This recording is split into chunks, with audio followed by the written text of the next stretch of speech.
যদি তুমি বলো ইয়া নবী সালামু আলাইকার সালাম দাও, দাঁড়াইয়া যাও, 1000 বার আমি দাঁড়াইতে রাজি, 1000 কোটি বার ইয়া নবী বলতে রাজি।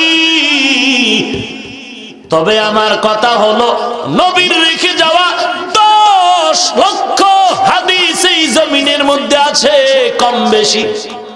এই হাদিসগুলোর মধ্যে একটা হাদিস পারলে দেখাও, সহি লাগবে না জয়ীফ, সহি হাদিস লাগবে না, জয়ীফ হাদিস দেখাও। কোন হাদিসে নবী বলেছে ইয়া নবী সালামু আলাইকা বলে আমারে সালাম দাও? যদি একটা হাদিস দেখাইতে পারো, 1000 কোটি বার আমরা দিব।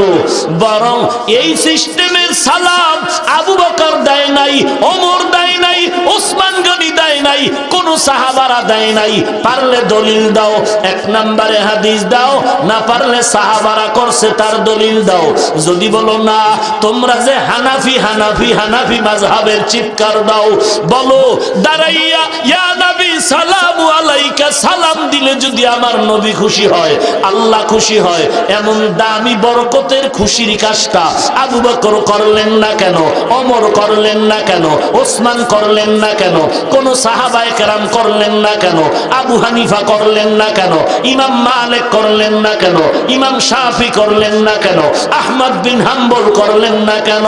করছে মাঝে মাঝে হঠাৎ করে হাজী এমদাদুল্লাহ মুহাজিরে মক্কি, হাজী এমদাদুল্লাহ মুহাজিরে মক্কি আমাদের মুরব্বী, মাথার তাজ, তিনি করেছেন, এই বলে আমি করব না। না, হাজী এমদাদুল্লাহ করেছেন, তার এটা রুহানিয়তের আমলের ব্যাপার, তার তাকওয়ার ব্যাপার, তার আমলের রুহানিয়তের ব্যাপার।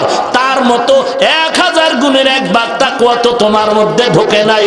যদি ঢুকতো তাহলে তুমি আমাদের শুধু ইয়া নবীর ব্যবধানে কাফের বলে গালি দিতে পারতা না।